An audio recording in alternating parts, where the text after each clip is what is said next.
ओंकार सतनाम करता पुरख निर्भव निर्वैर काल मूरत अजूनी सहु गुर प्रसाद मुकुचरे शास्त्र खट कृंग गिरन चढ़ जाए अंध लखे बधरो सुन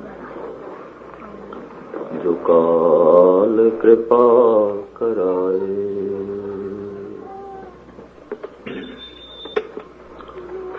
सन्मानयोग गुरु साध संगत जीओ, गुरुदेव जी फतेह प्रवान करने। वाहिगुरु जी का खालसा, वाहिगुरु जी की फतेह। कादर करीम ने अपनी सृष्टि विच एक अटल नियम रखा है कि जिहड़ी वस्तु जिहड़ी हस्ती सानू दिखाई दे रही है उसका पहले बीज होंदा है ते बीज तो ही पसारा चलता है। चाहे मनुख ने, पशु ने, पंखी ने, वनस्पति है, जो कुछ भी दिखाई देता है हर चीज का कुछ मूल जरूर है, बीज।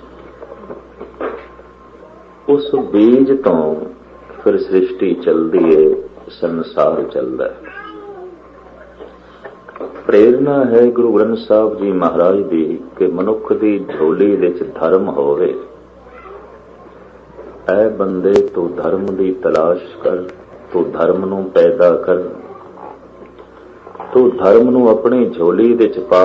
पर सवाल यह पैदा होता है, धर्म पैदा किस तरह होता है, इसका बीज की है, धर्म का मूल की है।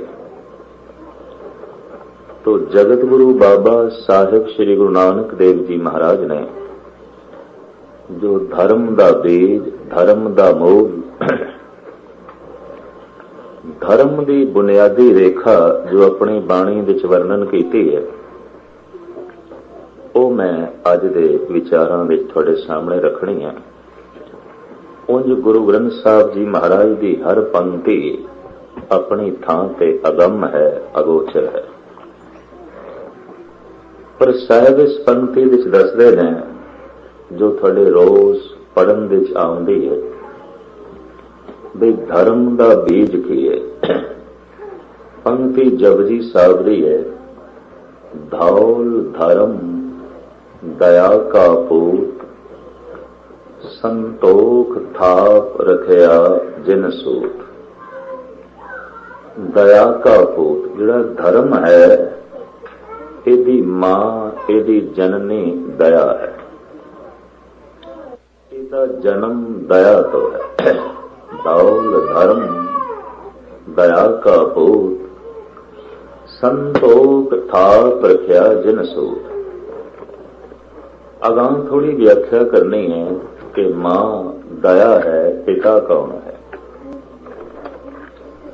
इशारा कर देता है पिता संतोख है, मां दया है। जिस तरह मूल तो बिना कुछ पैदा नहीं होता, मूल बिना शाखांकत आए, बीज तो बिना कुछ पैदा नहीं होता, दया ते संतोख तो बिना धर्म का जन्म नहीं होता। धर्म का मूल है दया और संतोख। कहते दया विचों सेवा का जन्म होता है और संतोख विचों सिमरन का जन्म होता है। जो दयालु नहीं, सेवा नहीं कर सकेगा, पर जो संतोखी नहीं, सिमरन नहीं कर सकेगा। ते सेवा सिमरन दे उत्ते ही धर्म खड़ा। ते सेवा ते सिमरन का जन्म होवेगा दया और संतोख तो। परमात्मा के दो रूप ने, निर्गुण ते सरगुण। तो सेवा करके संसार नाल जुड़ना है, सिमरन करके निरंकार नाल जुड़ना है। टुटना असी किधरों भी नहीं है। परमात्मा के दोवें रूपां नाल जुड़ना है। सेवा तो हीणा मनुख संसार नाल नहीं जुड़ सकेगा और सिमरन तो हीणा मनुख ਨਿਰੰਕਾਰ ਨਾਲ ਨਹੀਂ ਜੁੜ ਸਕੇਗਾ। ਪਰ ਸੰਤੋਖ ਨਹੀਂ ਤੇ ਸਿਮਰਨ ਕਿੱਥੇ, ਔਰ ਦਇਆ ਨਹੀਂ ਤੇ ਸੇਵਾ ਕਿੱਥੇ। ਦੋ ਪੰਕਤੀਆਂ ਦੇ ਵਿੱਚ ਮੂਲ ਜਿਹੜੀ ਗੱਲ ਹੈ ਧਰਮ ਦੀ, ਉਹ ਗੁਰੂ ਨਾਨਕ ਦੇਵ ਜੀ ਮਹਾਰਾਜ ਨੇ ਵਰਣਨ ਕਰ ਦਿੱਤੀ ਹੈ। ਇਸ ਨੂੰ ਇੰਝ ਕਹਿੰਦੇ ਜਿਵੇਂ ਕੋਜ਼ੇ ਵਿੱਚ ਸਮੁੱਚਾ ਸਮੁੰਦਰ ਬੰਦ ਕਰ ਦੇਣਾ। ਧੌਲ ਧਰਮ ਦਇਆ ਕਾ ਭੂਤ। ਉਪਨਿਸ਼ਦਾਂ ਤੇ ਸ਼ਾਸਤਰਾਂ ਦੇ ਵਿੱਚ ਇੱਕ ਮਿਥਿਆਸ ਹੈ ਕਿ ਇਹ ਜਿਹੜੀ ਸ੍ਰਿਸ਼ਟੀ ਹੈ, ਇਸ ਨੂੰ ਇੱਕ ਬੈਲ ਨੇ ਚੁੱਕਿਆ ਹੈ ਤੇ ਉਹ ਬੈਲ ਧੌਲਾ ਬੈਲ ਹੈ। ਧੌਲਾ ਚਿੱਟੇ ਰੰਗ ਨੂੰ ਕਹਿੰਦੇ ਨੇ, ਸੰਸਕ੍ਰਿਤ ਦਾ ਸ਼ਬਦ ਹੈ, ਚਿੱਟੇ ਨੂੰ ਉੱਤੇ ਧੌਲਾ ਕਹਿੰਦੇ ਨੇ। ਧੌਲਾ ਤੋਂ ਮੁਰਾਦ ਚਿੱਟਾ, ਬਿਲਕੁਲ ਸਫੈਦ। ਉਹਨਾਂ ਦਾ ਕਹਿਣਾ ਹੈ ਕਿ ਇਸ ਜ਼ਮੀਨ ਨੂੰ ਇੱਕ ਚਿੱਟੇ ਬੈਲ ਨੇ ਚੁੱਕਿਆ ਹੋਇਆ ਹੈ, ਔਰ ਜਦ ਉਹ ਥੱਕ ਜਾਂਦਾ ਹੈ, ਥੋੜਾ ਜਿਹਾ ਹਿਲਦਾ ਜਾਂ ਇੱਕ ਸਿੰਘ ਤੋਂ ਦੂਸਰੇ ਸਿੰਘ ਤੇ ਰੱਖਦਾ, ਜ਼ਮੀਨ ਦੇ ਵਿੱਚ ਪਹੁੰਚਾ ਲਾਉਂਦੇ ਨੇ। ਮਿਥਿਹਾਸ ਹੈ, ਉਹਨਾਂ ਦੇ ਕਹਿਣ ਦਾ ਢੰਗ ਹੈ। ਮਹਾਰਾਜ ਨੇ ਉੱਥੇ ਸਵਾਲ ਖੜਾ ਕੀਤਾ, ਗੱਲ ਇਹ ਨਹੀਂ ਹੈ। ਅਗਰ ਐਸਾ ਕਹਿ ਦਈਏ ਕਿ ਜ਼ਮੀਨ ਨੂੰ ਇੱਕ ਧੌਲੇ ਬੈਲ ਨੇ ਚੁੱਕਿਆ ਹੈ, ਤਾਂ ਫਿਰ ਧੌਲਾ ਬੈਲ ਕਿੱਥੇ ਖੜਾ ਹੈ? ਜੇ ਕਹੀਏ ਉਹ ਹੋਰ ਜ਼ਮੀਨ ਤੇ ਖੜਾ ਹੈ, ਤੇ ਫਿਰ ਉਹ ਜ਼ਮੀਨ ਕਿੱਥੇ ਖੜੀ ਹੈ? ਤਾਂ ਗੁਰੂ ਨਾਨਕ ਦੇਵ ਜੀ ਮਹਾਰਾਜ ਦੀ ਦ੍ਰਿਸ਼ਟੀ ਬੜੀ ਵਿਗਿਆਨਕ ਹੈ। ਆਪ ਕਹਿੰਦੇ ਨੇ ਕਿ ਧਰਤੀ ਹੋਰ ਪਰੇ ਹੋਰ ਹੋਰ, ਤਿਸਤੇ ਭਾਰ ਤਲੇ ਕੌਣ ਜੋਰ। ਜੇ ਇਸ ਜ਼ਮੀਨ ਦੇ ਥੱਲੇ ਧੌਲਾ ਬੈਲ ਹੈ ਤੇ ਧਰਤੀਆਂ ਤੇ ਹੋਰ ਬਥੇਰੀਆਂ ਨੇ, ਅਣਗਿਣਤ ਨੇ, ਉਹਨਾਂ ਦੇ ਥੱਲੇ ਕੌਣ? ਤੋ ਜਿਹੜੀ ਵਾਸਤਵਿਕ ਗੱਲ ਹੈ, ਸਾਹਿਬ ਕਹਿੰਦੇ ਨੇ ਉਹ ਧੌਲਾ ਬੈਲ ਕੀ ਹੈ? ਧਰਮ ਹੈ। ਧਰਮ ਨੇ ਸਭ ਕੁਝ ਨੂੰ ਚੁੱਕ ਰੱਖਿਆ। ਨਿਯਮ ਮਰਿਆਦਾ, ਨਿਯਮ ਮਰਿਆਦਾ ਦੇ ਵਿੱਚ ਸੂਰਜ, ਚੰਦ, ਤਾਰੇ, ਜ਼ਮੀਨ, ਆਸਮਾਨ ਸਭ ਖੜੇ। ਤੇ ਧਰਮ ਦਾ ਜਨਮ ਹੋਇਆ ਪ੍ਰਭੂ ਦੀ ਦਇਆ ਤੋਂ। ਪ੍ਰਭੂ ਦਇਆ ਦੀ ਮੂਰਤੀ ਹੈ, ਅਕਾਲ ਪੁਰਖ ਦਇਆ ਦਾ ਸਰੂਪ ਹੈ। ਉਹਨੂੰ ਕਿਹਾ ਜਿੱਥੇ ਉਹ ਗੁਰੂ ਹੈ, ਉੱਥੇ ਕਿਹਾ ਪ੍ਰਸਾਦ। ਪ੍ਰਸਾਦ ਦਾ ਮਤਲਬ ਦਿਆਲੂ, ਬਖਸ਼ਿੰਦ।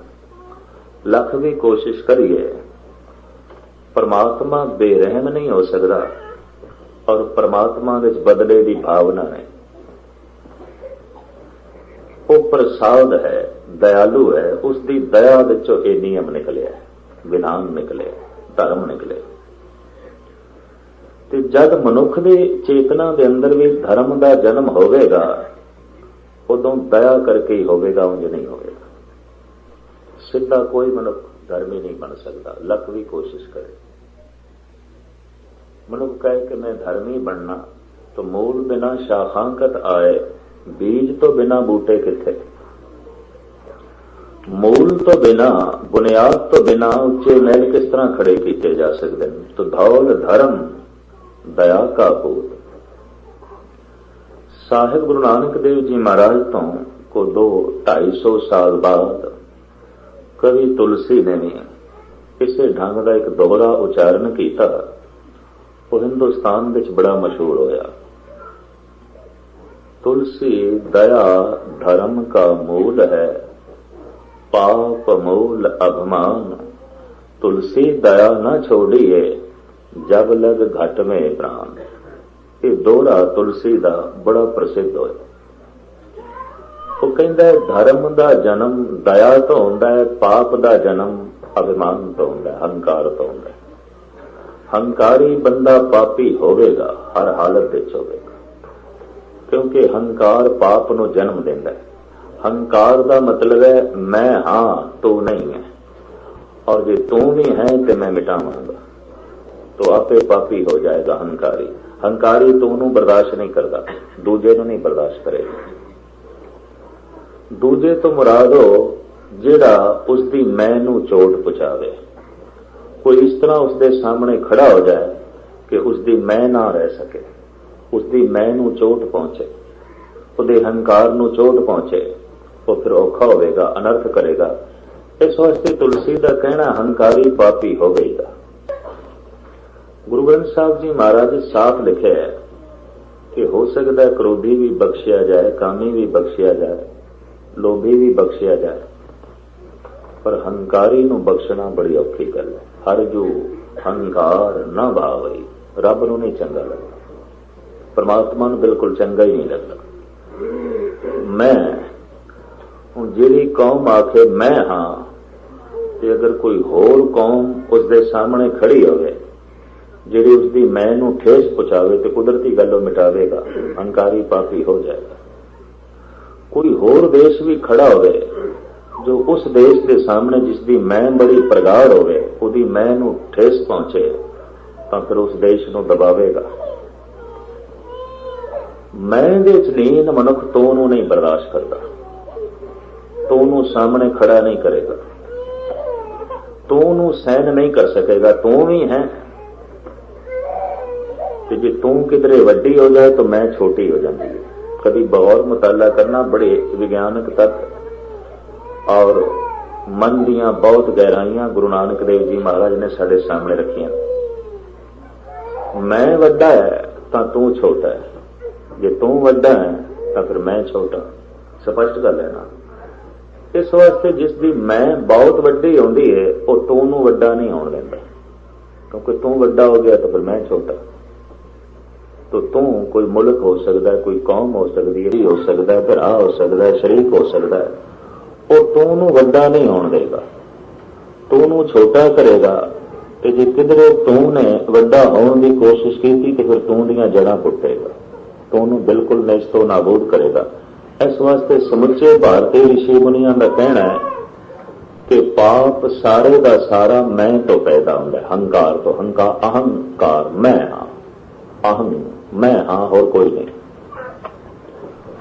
और जे तू भी है जिहदे नाल मेरी मैं छोटी होंदी है तो उस तो नूं मिटावांगा।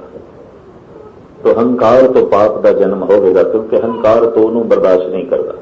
हंकारी कौम दूसरे नूं नहीं बर्दाश्त करेगी, हंकारी मजहब दूसरे नूं नहीं बर्दाश्त करेगा, हंकारी देश दूसरे नूं नहीं बर्दाश्त करेगा, हंकारी मनुख दूजे नूं नहीं बर्दाश्त करेगा। जिथे हंकार है उत्थे पाप होणगे। किसी देश दीयां कितनियां खूबियां तुसीं क्यों ना बयान करो, अगर वो देश किसी दूसरे देश की तूं नूं मिटावे, महापापी। कोई कौम अपनी थां ते कितनी क्यों ना महान होवे, जो किसी की तूं नूं ठेस पहुंचावे, सट पहुंचावे, पापी है। कोई मनुख कितना ही नितनेमी प्रेमी कितना ही क्यों ना होवे, पर अगले की तू नूं चोट पहुंचावे तो क्षमा करनी पापी है। धर्मी का मतलब है जिसके अंदर मैं नहीं, वो तू नूं खिड़े मत्थे कबूल करता है, सहन करता है, बर्दाश्त करता है, और सहजे सहजे एक दिन उसकी मैं बिल्कुल मिटी जाती है। जैसे कि गुरु ग्रंथ साहब जी महाराज दे बकायदा पंक्तियां ने, कबीर कहन मैं तू दा रटन करदा करदा उस अवस्था ते पहुंच गया, हुण तू ते है मैं नहीं। कबीर तू करता तू भया, मुझ में रहा न हो, जब आपा पर का मिट गया, जत देखा तत तू। और कौन अपना कौन पराया, तू ही है। कई दफा बहुते धर्मी बंदे कहलाण वाले मैं ते तू दे चक्करां 'च बहुत पए हुंदे। आपा परकाए ते अपने ने पराए ने, तो अपनियां नाल मिठा बोलना, पराया नाल बोलना ही नहीं। अपनियां नाल वर्तन रखनी है, पराया नाल रखनी नहीं। ते जिहड़ा पराया उसनूं सहन कीता नहीं जा सकदा, ते जिहदी दृष्टि विच अजे परायापण है, धर्मी नहीं है। क्योंकि धर्म ते परायेपण नूं खत्म कर दिंदा है। उत्थे ते सबको मीत हम आपन कीना, हम सब ना के साजन। धर्मी मनुख दा सारा जगत सज्जन होवेगा, क्योंकि उसने परमात्मा नूं सज्जन बना रहा। सारा जगत सज्जन है, एक सज्जन सब सज्जना, एक वैरी सब बार। जिसनों सारा संसार दुश्मन दिखाई दे रहा है, अजे उसने परमात्मा नूं सज्जन नहीं बनाया, अजे धर्म की दुनिया च नहीं पहुंचे। इस वास्ते वैरी दिखाई देंदे ने, गलियां दे कख भी वैरी दिखाई देंदे, कदम कदम दे उत्ते वैरी ने। एक सूफी फकीर का कहना है, दरख्ते दोस्ती बानिशां के काम में दिल बबार आरत, ਉਹ ਕਹਿੰਦਾ ਹੈ ਮਿੱਤਰ ਦੋਸਤੀ ਦਾ ਬੂਟਾ ਲਾ, ਮਿਲਾਪ ਦਾ ਬੂਟਾ ਲਾ, ਮਿੱਤਰਤਾ ਦਾ ਬੂਟਾ ਲਾ। ਜੇ ਤੂੰ ਆਪਣੇ ਦਿਲ ਦਾ ਗੁਬਾਰ ਹੌਲਾ ਕਰਨਾ ਚਾਹੁੰਦਾ, ਦਿਲ ਦਾ ਬੋਝ ਹੌਲਾ ਕਰਨਾ ਚਾਹੁੰਦਾ, ਦਰਖਤ ਦੋਸਤੀ ਬਨਿਸ਼ਾਨ ਕਿ ਕਾਮੇ ਦਿਲ ਬਬਾਰ ਆਰਦ, ਨਿਹਾਲੇ ਦੁਸ਼ਮਨੀ ਬਰਕੁਨ ਕੇ ਰੰਜੋ ਬੇਸ਼ੁਮਾਰ ਆਰਦ। ਕਹਿੰਦੇ ਨੇ ਜੇ ਤੂੰ ਕਿਧਰੇ ਭੁੱਲ ਕੇ ਦੁਸ਼ਮਣੀ ਦਾ ਬੂਟਾ ਲਾ ਵੀ ਬੈਠਾ ਤਾਂ ਅੱਜ ਹੀ ਉਸ ਨੂੰ ਜੜੋਂ ਪੁੱਟ ਗਏ, ਸਿਵਾਏ ਦੁੱਖਾਂ ਦੇ ਫਲ ਦੇ ਇਸ ਨੂੰ ਹੋਰ ਕੁਝ ਨਹੀਂ ਲੱਗਦਾ। ਦੁੱਖ ਵਧਣਗੇ, ਜੜੋਂ ਹੀ ਪੁੱਟ ਗਏ ਇਸ ਨੂੰ ਬਿਲਕੁਲ ਮਿਟਾ ਦੇ। ਪਰ ਜਿਸ ਬੰਦੇ ਦੀ ਮੈਂ ਬੜੀ ਮਹਾਨ ਹੋਵੇਗੀ ਉਹ ਤੂੰ ਨੂੰ ਬਰਦਾਸ਼ਤ ਨਹੀਂ ਕਰੇਗਾ ਤੇ ਤੂੰ ਕਿਧਰੇ ਵੱਡਾ ਹੋਣ ਲੱਗ ਪਿਆ, ਉਹਨੂੰ ਮਿਟਾ ਦੇਗਾ, ਦੁਸ਼ਮਣੀ ਦਾ ਜਨਮ ਹੋ ਜਾਏਗਾ। तो हंकारी कौम दूसरे ਨੂੰ ਨਹੀਂ ਬਰਦਾਸ਼ਤ ਕਰਦੀ, ਹੰਕਾਰੀ ਕੌਮ ਅਧਰਮੀ ਹੁੰਦੀ। ਹੰਕਾਰੀ ਦੇਸ਼ ਦੂਸਰੇ ਨੂੰ ਨਹੀਂ ਬਰਦਾਸ਼ਤ ਕਰੇਗਾ, ਹੰਕਾਰੀ ਦੇਸ਼ ਅਧਰਮੀ ਹੋਵੇਗਾ। ਔਰ ਹੰਕਾਰੀ ਮਨੁੱਖ ਦੂਜੇ ਨੂੰ ਨਹੀਂ ਬਰਦਾਸ਼ਤ ਕਰੇਗਾ, ਹੰਕਾਰੀ ਮਨੁੱਖ ਅਧਰਮੀ ਹੋਵੇਗਾ। ਗੁਰੂ ਗ੍ਰੰਥ ਸਾਹਿਬ ਦਾ ਫੈਸਲਾ, ਹਰ ਜੋ ਹੰਕਾਰ ਨਾ ਬਾਵੇ ਵੇਦ ਕੂਕ ਸੁਣਾਵੇ। ਰੱਬ ਨੂੰ ਹੰਕਾਰ ਬਿਲਕੁਲ ਨਹੀਂ ਚੰਗਾ ਲੱਗਦਾ। ਹੋ ਸਕਦਾ ਲੋਭੀ ਵੀ ਬਖਸ਼ਿਆ ਜਾਏ, ਕਾਮੀ ਵੀ ਬਖਸ਼ਿਆ ਜਾਏ, क्रोधी भी बख्शिया जाए, हो सकता है मोह दे ग्रसिया हुआ मनुख भी बख्शिया जाए, हंकारी नहीं बख्शिया जा सकता। क्योंकि हंकारी दूजे ਨੂੰ बर्दाश्त ही नहीं करता, हंकारी दूसरे ਨੂੰ सहन ही नहीं करता। भगत रविदास जी कहते हैं जब हम होते तब तो नहीं, अब तो ही मैं ना। जब मैं सी तू किथे सी, मैं अपनी मैं इतनी वड्डी कर दी सी, तू भी छोटा पै गया सी। निरा तू छोटा नहीं पिया सी, तू तो मिट गया सी। कईयां दी दुनिया च रब मिट गया है, कईयां दी दुनिया च रब नहीं है। अपनी मैं इतनी वड्डी कर ली है, गुरु की है कुछ भी नहीं, रब की है कुछ भी नहीं, परमात्मा की है कुछ भी नहीं, इतनी वड्डी कर ली। हालांकि ये मैं उसकी है मिथ्या। अरबी विच बड़ी सोहनी कहावत है, मुहम्मद साहब अक्सर हंकारी मनुखा ਨੂੰ ਸੁਣਾਇਆ ਕਰਦੇ ਸਨ ਵੀ ਸੂਰਜ ਚੜਿਆ ਸਵੇਰੇ ਤੇ ਇੱਕ ਲੋਮੜੀ ਦੇਖਦੀ ਹੈ ਖੜੇ ਹੋ ਕੇ ਪਿੱਛੇ ਆਪਣਾ ਸਾਇਆ, ਕਹਿੰਦੀ ਮੈਂ ਤੇ ਇਤਨੀ ਵੱਡੀ ਉੱਠਦੀ ਹੈ ਕੁਛ ਵੀ ਨਹੀਂ, ਹਾਥੀ ਕੀ ਹੁੰਦਾ ਕੁਛ ਵੀ ਨਹੀਂ, ਮੈਂ ਤਾਂ ਬਹੁਤ ਵੱਡੀ ਹਾਂ, ਬਹੁਤ ਵੱਡੀ ਹਾਂ, ਮੇਰੇ ਵਰਗਾ ਕੌਣ ਹੈ। रूहे जमीन ते होर मेरे वर्गा कोई जानवर नहीं, मैं इतनी वड्डी हूं। साया बहुत दूर तक जाती है, पिछे सूरज हो गया। मनुख का मैं बस एक झूठी छाया है, और कुछ नहीं। सहजे सहजे ज्यों सूरज ऊपर चढ़न लगा, छाया छोटी होने लगी, और ज्यों सूरज ऊपर आया एकदम छाया खत्म। लोमड़ी हैरान हो गई।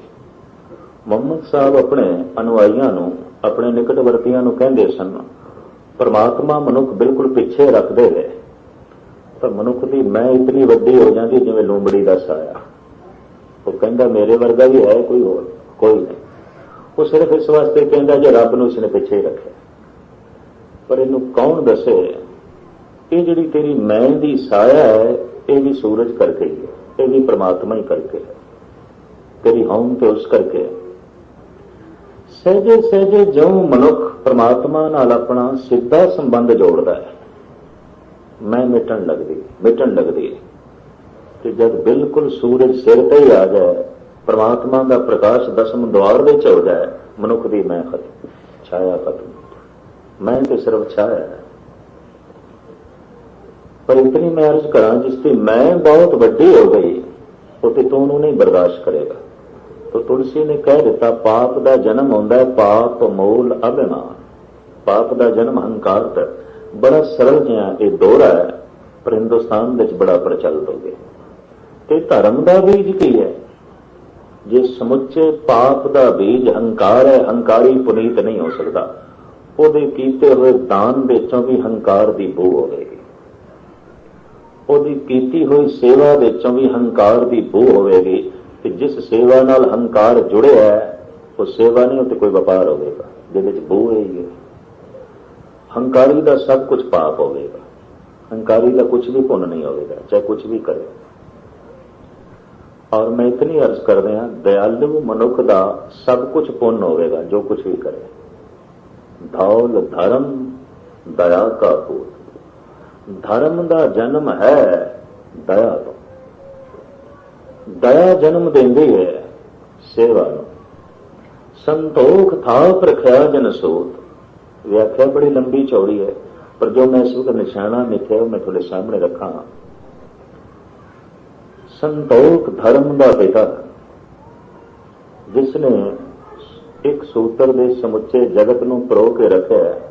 ਸੰਤੋਖ ਨਾ ਹੋਵੇ, ਇੱਕ ਸੂਤ ਦੇ ਸਮੁੱਚੇ ਜਗਤ ਨੂੰ ਪਰੋ ਕੇ ਰੱਖਣਾ ਬੜੀ ਔਖੀ ਗੱਲ ਹੈ। ਸੰਤੋਖੀ ਮਨੁੱਖ ਸਿਮਰਨ ਕਰੇਗਾ, ਔਰ ਸਿਮਰਨ ਦੇ ਆਸਰੇ ਤੇ ਸਮੁੱਚਾ ਸੰਸਾਰ ਉਸ ਨੂੰ ਨਿਰੰਕਾਰ ਵਿੱਚ ਪਰੋਇਆ ਪ੍ਰਤੀਤ ਹੋਵੇਗਾ। ਤੇ ਦਿਆਲੂ ਮਨੁੱਖ ਸੇਵਾ ਕਰੇਗਾ। ਦੋ ਤਰ੍ਹਾਂ ਦੇ ਧਰਮ ਹੋਏ ਨੇ ਸਾਡੇ ਦੇਸ਼ ਦੇ ਵਿੱਚ। ਕਿਸੇ ਨੇ ਸੇਵਾ ਤੇ ਜ਼ੋਰ ਦਿੱਤਾ ਹੈ, ਕਿਸੇ ਨੇ ਸਿਮਰਨ ਤੇ। ਯੋਗੀ ਨੇ, ਜੈਨੀ ਨੇ, ਬੋਧੀ ਨੇ, ਉਹਨਾਂ ਨੇ ਆਪਣੇ ਧਰਮ ਵਿੱਚੋਂ ਸੇਵਾ ਨੂੰ ਕੱਢ ਦਿੱਤਾ। ਕਹਿੰਦੇ ਸੇਵਾ ਕੀ ਕਰਨੀ, ਕੋਈ ਲੋੜ ਨਹੀਂ, ਸਿਮਰਨ ਕਰੋ, ਸਿੱਧੇ ਰੱਬ ਨਾਲ ਜੁੜੋ, ਲੋੜ ਹੀ ਨਹੀਂ। ਸਿਮਰਨ ਤੇ ਇਤਨਾ ਜ਼ੋਰ ਦਿੱਤਾ ਯੋਗੀਆਂ ਨੇ, ਜੈਨੀਆਂ ਨੇ, ਬੋਧੀਆਂ ਨੇ, ਕਿ ਸਿਮਰਨ ਦੀ ਦੁਨੀਆ ਤੇ ਬਹੁਤ ਅੱਗੇ ਨਿਕਲ ਗਏ, ਪਰ ਹੰਕਾਰੀ ਹੋ ਗਏ। ਨਿੱਕੀ ਜਿਹੀਆਂ ਗੱਲ ਤੇ ਯੋਗੀ ਸ਼ਰਾਪ ਦੇ ਦਿੰਦੇ ਸਨ, ਔਰ ਸ਼ਰਾਪਾਂ ਦੇ ਨਾਲ ਗ੍ਰੰਥ ਭਰੇ ਪਏ ਨੇ। ਕਿਤਨਿਆਂ ਨੂੰ ਸ਼ਰਾਪ ਦਿੱਤੇ, ਬੜੇ ਬੜੇ ਭੈਂਕਰ ਸ਼ਰਾਪ ਦਿੱਤੇ ਨੇ। ਕ੍ਰਿਸ਼ਨ ਦੀ ਸਮੁੱਚੀ ਕੁਲ ਨੂੰ ਪ੍ਰਾਣਾਯਮ ਦਾ ਅਭਿਆਸ ਕਰਨ ਵਾਲਾ ਦੁਰਵਾਸਾ ਰਿਸ਼ੀ ਸ਼ਰਾਪ ਦੇ ਦਿੰਦਾ। ਹੁਣ ਕੋਈ ਬੰਦਾ ਜਿਹੜਾ ਵਿਗਿਆਨਿਕ ਹੈ ਕਿ ਆਪਣੀ ਬੁੱਧੀ ਦਾ ਇਸ ਢੰਗ ਨਾਲ ਇਸਤੇਮਾਲ ਕਰੇ ਕਿ ਉਹ ਪ੍ਰਕਿਰਤੀ ਦੀ ਸ਼ਕਤੀ ਨੂੰ ਸੰਗ੍ਰਹਿ ਕਰਕੇ ਇੱਕ ਬੰਬ ਬਣਾ ਦੇਵੇ ਐਸਾ, ਜਿਹਦੇ ਨਾਲ ਸਮੁੱਚਾ ਮੁਲਕ ਹੀ ਤਬਾਹ ਹੋ ਜਾਏ। तो शक्ति तो उसके कोल सी, पर उसने शक्ति का इस्तेमाल किया तबाह करने वास्ते। ते कोई योगी, कोई सन्यासी, कोई सिमरन करने वाला थोड़ा जिहा अध्यात्मक बल प्राप्त कर लवे ते उस बल के आसरे ते किसी नूं दे देवे शराप, गल ते इक्को ही हो गई। एक ने दिमागी शक्ति का इस्तेमाल किया, एटम बम बना छड़िया। एक ने सिमरन शक्ति का इस्तेमाल किया, शराप दे दिता। दोवें इक्को ही पद्धर कर, दोवें मिटाना चाहते हैं, दोवें बर्बाद करना चाहते हैं। और शराप कित्थों निकलिया, जिथे कोरा सिमरन सी, सेवा नहीं सी।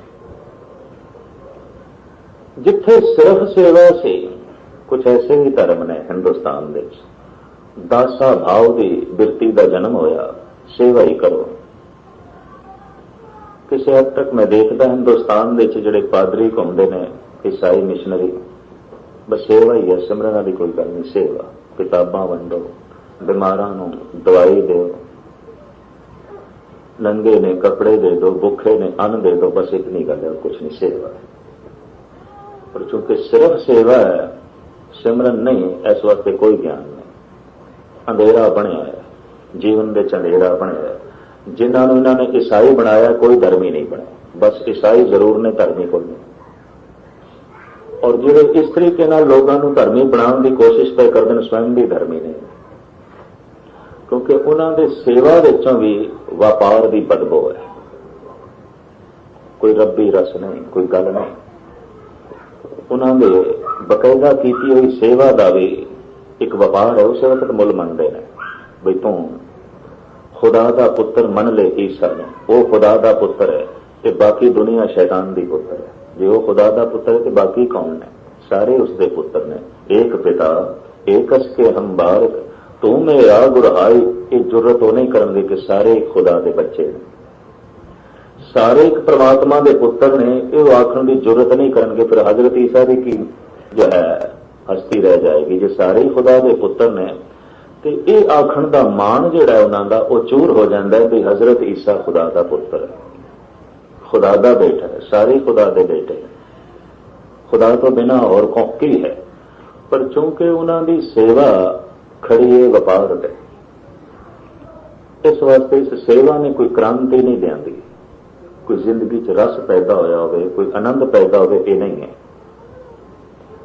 दूसरे पासे ने सारे देश के योगी बुद्धिस्ट जैन ने बहुत सिमरन है, बड़ा सिमरन है, सारा सारा दिन जाप है, सारा सारा दिन मंत्रों का रटन है, बल्कि कई दफा सारी सारी रात मंत्रों का रटन है। बड़ी गल है, पर सेवा नहीं।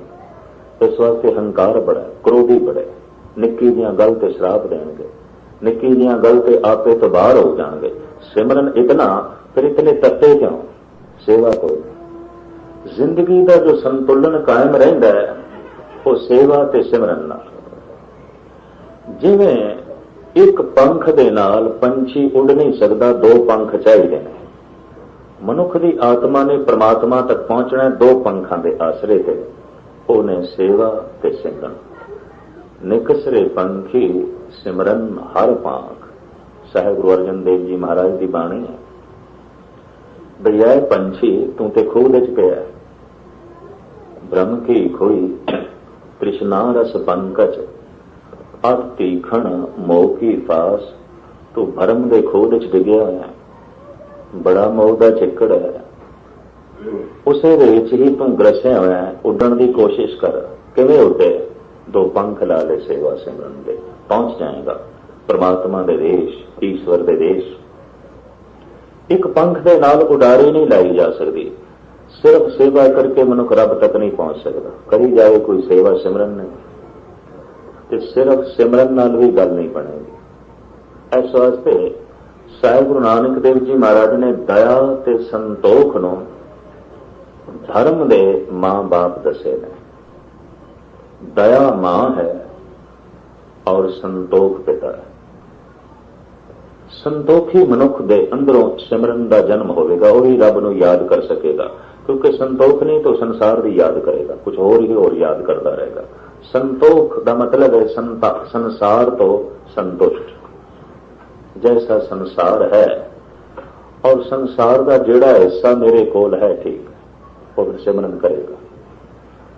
कि जिहड़ा संसार तो रजिया नहीं, संतुष्ट नहीं होया, मुश्किल है सिमरन करे।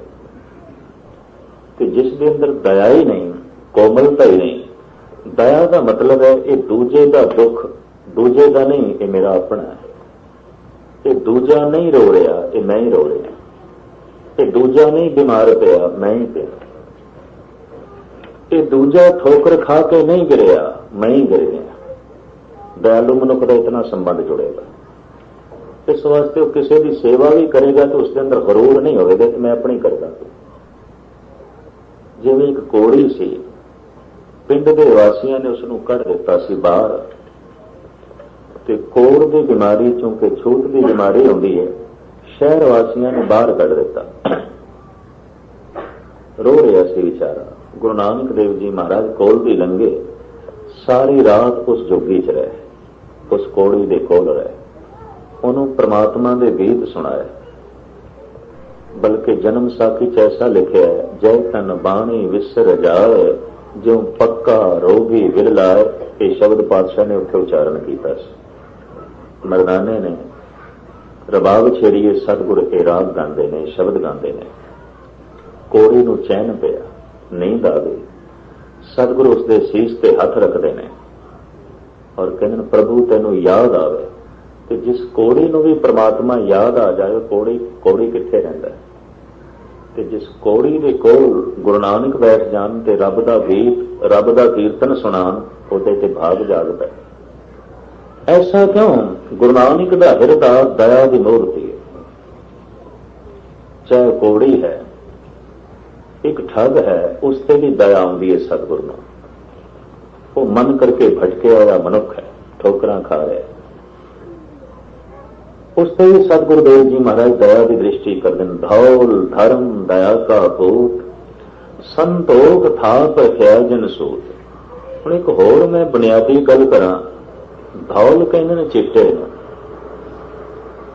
ते धर्म दा रंग पातशाह चिट्टा कहते हैं।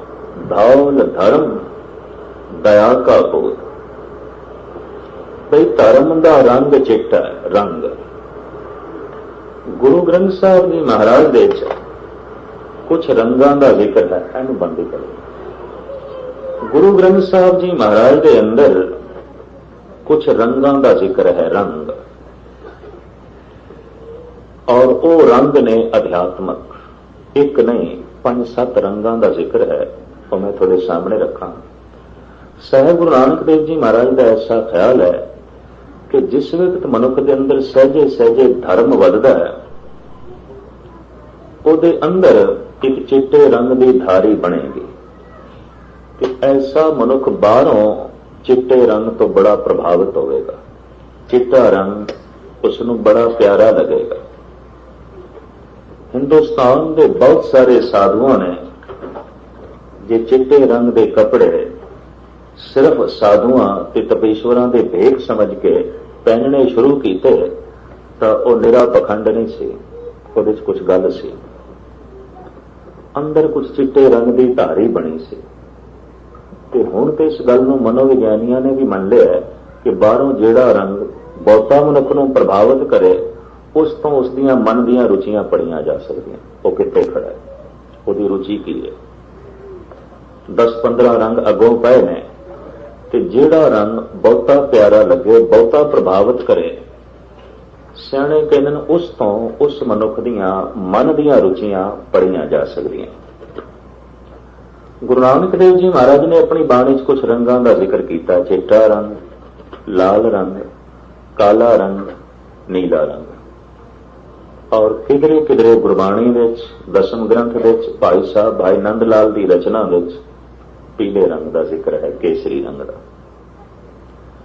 ਔਰ ਇਹਨਾਂ ਰੰਗਾਂ ਨੂੰ ਉਹ ਧਰਮ ਨਾਲ ਜੋੜਦੇ ਨੇ, ਨਾਮ ਨਾਲ ਜੋੜਦੇ ਨੇ, ਬੰਦਗੀ ਨਾਲ ਜੋੜਦੇ ਨੇ, ਇਸ ਰੰਗ ਦਾ ਜ਼ਿਕਰ ਕਰਦੇ ਨੇ। ਜੈਸੇ ਕਿ ਗੁਰੂ ਨਾਨਕ ਦੇਵ ਜੀ ਮਹਾਰਾਜ ਫਰਮਾਨ ਕਰਦੇ ਨੇ, ਰੱਤਾ ਪਹਿਨਣ ਮਨ ਰੱਤਾ, ਸੁੱਪੇ ਦੀ ਸਤਦਾਨ, ਨੀਲੀ ਸਿਆਈ ਕਰਾ ਕਰਨੀ, ਪੈਰਨ ਪੈਰ ਧਿਆਨ, ਕਮਰ ਬੰਦ ਸੰਤੋਖ ਕਾ, ਧਨ ਜੋ ਬਨ ਤੇਰਾ ਨਾਮ, ਬਾਬਾ ਹੋਰ ਪਹਿਨਣ ਖੁਸ਼ੀ ਖੁਆਰ, ਜਿਤ ਪੈ ਦੇ ਤਨ ਫੀੜੀਏ, ਮਨ में चले विकार। दरअसल कुछ ऐसा है रंग जो मनुख ਨੂੰ ਵਿਕਾਰੀ ਬਣਾ ਸਕਦਾ ਹੈ ਤੇ ਰੰਗ ਉਸ ਦੀ ਚੰਚਲ ਬਿਰਤੀ ਦਾ ਵੀ ਪ੍ਰਗਟਾਵਾ ਕਰੇਗਾ। ਖੈਰ, ਰੱਤਾ ਪਹਿਨਣ ਮਨ ਰੱਤਾ। ਸਾਹਿਬ ਕਹਿੰਦੇ ਨੇ ਨਾਮ ਜਪਦਿਆਂ ਜਪਦਿਆਂ ਜਿਹੜਾ ਮਨ ਨਾਮ ਦੇ ਚ ਰਤਿਆ ਗਿਆ, ਲੀਨ ਹੋ ਗਿਆ, ਇਹ ਅਸੀਂ ਲਾਲ ਰੰਗ ਦੀ ਪੋਸ਼ਾਕ ਪਹਿਨੀ ਹੈ। ਜਦ ਪਹਿਲੀ ਦਫਾ ਮਨ ਜੁੜਦਾ ਹੈ ਨਾਮ ਵਿੱਚ, ਪੂਰਨ ਰਸ ਤੇ ਅਜੇ ਨਹੀਂ ਮਿਲਿਆ, ਪਰ ਲੀਨਤਾ ਥੋੜੀ ਨਸੀਬ ਹੋਈ ਹੈ, ਤਾਂ ਕਹਿੰਦੇ ਅੰਦਰ ਲਾਲ ਰੰਗ ਦੀ ਧਾਰੀ ਬਣੇਗੀ। ਐਸੇ ਬੰਦੇ ਨੂੰ ਬਾਹਰੋਂ ਲਾਲ ਰੰਗ ਬੜਾ ਪ੍ਰਭਾਵਿਤ ਕਰੇਗਾ। ਔਰ ਗੁਰੂ ਗ੍ਰੰਥ ਸਾਹਿਬ ਜੀ ਮਹਾਰਾਜ ਦੇ ਚ ਇਸ ਦਾ ਬੜਾ ਜ਼ਿਕਰ ਹੈ। ਕਵਨ ਬਨੇਰੀ ਤੇਰੀ ਲਾਲੀ, ਕਵਨ ਰੰਗ ਤੂੰ ਭਈ ਗੁਲਾਲੀ। ਸਵਾਲ ਹੈ ਕਵਨ, ਦੱਸ ਤੇ ਸਹੀ ਤੇਰੇ ਤੇ ਕਿਹੜੀ ਬਖਸ਼ਿਸ਼ ਹੋ ਗਈ ਹੈ, ਇਹ ਲਾਲ ਰੰਗ ਤੈਨੂੰ ਕਿਸ ਤਰ੍ਹਾਂ ਚੜਿਆ, ਤੂੰ ਗੁਲਾਲੀ ਹੋ ਗਈ ਹੈ, ਲਾਲ ਰੰਗ ਦੇ ਲੀਨ ਹੋ ਗਈ ਹੈ, ਐਸੀ ਕਿਹੜੀ ਬਖਸ਼ਿਸ਼ ਹੋਈ ਹੈ। ਫਿਰ ਸਾਹਿਬ ਕਹਿੰਦੇ ਲਾਲ ਰੰਗ ਤਿਸ ਕੋ ਲਗਾ, ਜਿਸਕੇ ਵਡ ਭਾਗਾ। ਇਹ ਕਿਧਰੇ ਸ਼ਾਇਰ ਦੀ ਕਵਿਤਾ ਨਾ ਸਮਝ ਲੈਣੀ, ਕਵੀ ਦੀ ਕਲਪਨਾ ਨਾ ਸਮਝ ਲੈਣੀ, ਇਹਦੇ ਵਿੱਚ ਬਹੁਤ ਵੱਡੀ ਹਕੀਕਤ ਹੈ। ਬਿਸਮ ਬਿਸਮ ਬਿਸਮੇ ਹੀ ਭਈਆ ਲਾਲ ਗੁਲਾਲ ਰੰਗਾਰੇ। ਗੁਰੂ ਅਰਜਨ ਦੇਵ ਜੀ ਸਾਹਿਬ ਕਹਿੰਦੇ ਨਾਮ ਜਪਦਿਆਂ ਜਪਦਿਆਂ ਬਿਸਮਾਦ ਰਸ ਦੇ ਚਲੇ ਗਏ, ਲਾਲ ਰੰਗ ਨਾਲ ਰੰਗੇ ਗਏ, ਗੁਲਾਲ ਚੜ ਗਿਆ। ਬਿਸਮ ਬਿਸਮ ਬਿਸਮੇ ਹੀ ਭਈਆ ਲਾਲ ਗੁਲਾਲ ਰੰਗਾਰੇ, ਕਉ ਨਾਨਕ ਸੰਤਨ ਰਸ ਆਈ ਹੈ, जो चाख गूंगा मुस्कारे।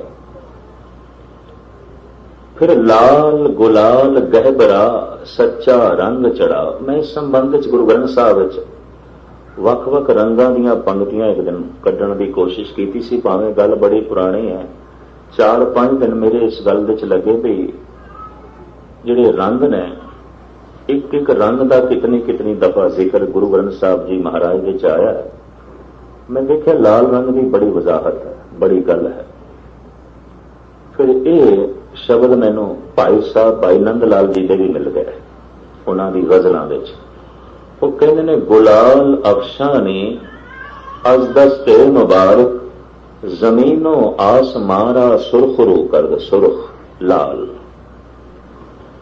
ਗੁਰੂ ਗੋਬਿੰਦ ਸਿੰਘ ਜੀ ਮਹਾਰਾਜ ਦੀ ਉਪਮਾ ਕਰਦੇ ਹੋਏ ਕਹਿੰਦੇ ਨੇ, ਇਹ ਮੇਰੇ ਪਾਤਸ਼ਾਹ ਤੁਸੀਂ ਬੜੇ ਮਹਾਨ ਹੋ। ਗੁਲਾਲ ਅਫਸ਼ਾਂ ਨੇ ਅਜ ਦਸਤੇ ਮੁਬਾਰਕ, ਤੁਹਾਡੇ ਹੱਥਾਂ ਵਿੱਚ ਗੁਲਾਲ ਰੰਗ ਹੈ। ਹੋਲੀ ਦੇ ਦਿਨਾਂ 'ਚ ਜਾਂ ਕੋਈ ਖੁਸ਼ੀ ਦੇ ਦਿਨਾਂ ਵਿੱਚ ਹਿੰਦੁਸਤਾਨ ਵਿੱਚ ਗੁਲਾਲ ਛਿੜਕਦੇ ਨੇ। ਇੱਕ ਤਰ੍ਹਾਂ ਦਾ ਰੰਗ ਹੀ ਹੁੰਦਾ ਹੈ, ਖੁਸ਼ਕ ਰੰਗ, ਬਸ ਉਹ ਪਾਉਂਦੇ ਨੇ, ਪਾਣੀ ਵਿੱਚ ਮਿਕਸ ਨਹੀਂ, ਉਂਝ ਹੀ ਰੰਗ ਚੁੱਕ ਚੁੱਕ ਕੇ ਉਡਾਣਗੇ ਖੁਸ਼ੀ ਦੇ ਦਿਨਾਂ 'ਚ। ਘਰ ਵਿੱਚ ਕੋਈ ਖੁਸ਼ੀ ਹੈ, ਕੋਈ ਤਿਉਹਾਰ ਹੈ, ਗੁਜਰਾਤ ਵਿੱਚ, ਮਹਾਰਾਸ਼ਟਰ ਵਿੱਚ, ਆਂਧਰਾ ਪ੍ਰਦੇਸ਼, ਤਾਮਿਲਨਾਡੂ ਵਿੱਚ ਵਿਆਹ ਸ਼ਾਦੀਆਂ ਦੇ ਦਿਨਾਂ 'ਚ ਗੁਲਾਲ ਲਾਜ਼ਮੀ ਛਿੜਕਣਗੇ। ਜਾਂ ਫਿਰ ਹੋਲੀ ਇੱਕ ਖੁਸ਼ੀ ਦਾ ਤਿਉਹਾਰ ਹੈ, ਹਿੰਦੁਸਤਾਨ ਵਿੱਚ ਗੁਲਾਲ ਛਿੜਕਿਆ ਜਾਂਦਾ ਹੈ। ਭਾਈ ਸਾਹਿਬ ਭਾਈ ਨੰਦ ਲਾਲ ਕਹਿੰਦੇ ਨੇ, ਹੇ ਗੁਰੂ ਗੋਬਿੰਦ ਸਿੰਘ ਜੀ, ਤੁਹਾਡੇ ਹੱਥਾਂ ਵਿੱਚ ਲਾਲ ਰੰਗ ਹੈ। ਗੁਲਾਲ ਅਫਸ਼ਾਂ ਨੇ ਅਜ ਦਸਤੇ ਮੁਬਾਰਕ ਜ਼ਮੀਨੋਂ ਆਸਮਾਰਾ ਸੁਰਖਰੂ ਕਰਦਾ। ਤੁਸੀਂ ਤੇ ਜ਼ਮੀਨ ਤੇ ਆਸਮਾਨ ਨੂੰ ਲਾਲ ਰੰਗ ਨਾਲ ਰੰਗ ਛੱਡਿਆ। ਭਾਵ ਛੋਟੇ ਨੂੰ ਵੀ ਰੰਗ ਛੱਡਿਆ, ਵੱਡੇ ਨੂੰ ਵੀ ਰੰਗ ਛੱਡਿਆ। ਜਿਹੜਾ ਵੀ ਤੁਹਾਡੇ ਨੇੜੇ ਆਇਆ, ਚਾਹੇ ਉਹ ਛੋਟਾ ਹੈ, ਚਾਹੇ ਵੱਡਾ ਹੈ, ਚਾਹੇ ਮੂਰਖ ਹੈ, ਚਾਹੇ ਸਿਆਣਾ ਹੈ, ਤੁਸੀਂ ਉਸ ਤੇ ਗੁਲਾਲ ਪਾ ਹੀ ਦਿੱਤਾ। ਉਹਨੂੰ ਕੋਈ ਖੇੜਾ ਮਿਲ ਗਿਆ, ਉਹਨੂੰ ਕੋਈ ਮਸਤੀ ਮਿਲ ਗਈ ਹੈ, ਉਹਨੂੰ ਕੋਈ ਲੀਨਤਾ ਨਸੀਬ ਹੋ ਗਈ ਹੈ। ਤੋ ਭਾਈ ਸਾਹਿਬ ਇਸ ਢੰਗ ਨਾਲ ਲਾਲ ਰੰਗ ਦਾ, ਸੁਰਖ ਰੰਗ ਦਾ ਜ਼ਿਕਰ ਕਰਦੇ ਨੇ। ਤੇ ਗੁਰੂ ਗ੍ਰੰਥ ਸਾਹਿਬ ਜੀ ਮਹਾਰਾਜ ਵਿੱਚ ਸੈਂਕੜੇ ਪੰਕਤੀਆਂ ਤੇ ਗੁਰੂ ਨਾਨਕ ਦੇਵ ਜੀ ਮਹਾਰਾਜ ਖੁੱਲ੍ਹ ਕੇ ਗੱਲ ਕਰਦੇ ਨੇ, ਜਿਹੜਾ ਮਨ ਮੇਰਾ ਲੀਨ ਹੋਇਆ ਹੈ, ਕੁਝ ਲੀਨਤਾ ਜਿਹੜੀ ਨਸੀਬ ਹੋਈ ਹੈ, ਕਿ ਮੈਂ ਲਾਲ ਰੰਗ ਦੀ ਪੋਸ਼ਾਕ ਪਹਿਨੀ ਹੈ। ਐਸੇ ਮਨੁੱਖ ਨੂੰ ਬਾਹਰੋਂ ਲਾਲ ਰੰਗ ਬੜਾ ਪ੍ਰਭਾਵਿਤ ਕਰੇਗਾ। ਤੋ ਹਿੰਦੁਸਤਾਨ ਦੇ तमाम ਪ੍ਰਾਚੀਨ ਸਾਧੂਆਂ ਨੇ ਭਗਵਾ ਭੇਸ ਧਾਰਨ ਕਰ ਲਿਆ ਸੀ। ਭਗਵਾ ਭੇਸ ਲਾਲ ਰੰਗ ਦੀ ਕਰੀਬਨ ਚਾਹੇ ਸੰਨਿਆਸੀ ਸਨ, ਬੈਰਾਗੀ ਸਨ, ਜੋਗੀ ਸਨ, ਜਿਤਨੇ ਵੀ ਸਨ, ਸਭ ਨੇ ਇਸੇ ਰੰਗ ਦੇ ਵਸਤਰ ਪਹਿਨ ਲਏ। ਔਰ ਇਹ ਵਸਤਰ, ਇਹ ਰੰਗ ਸਾਧੂਪਣੇ ਦਾ ਚਿੰਨ੍ਹ ਬਣ ਗਏ। ਜਿਹਦੇ ਨਹੀਂ ਉਹ ਸਾਧੂ ਹੀ ਨਹੀਂ। ਔਰ ਆਪ ਦੇ ਗਿਆਤ ਵਾਸਤੇ ਅਰਜ਼ ਕਰਾਂ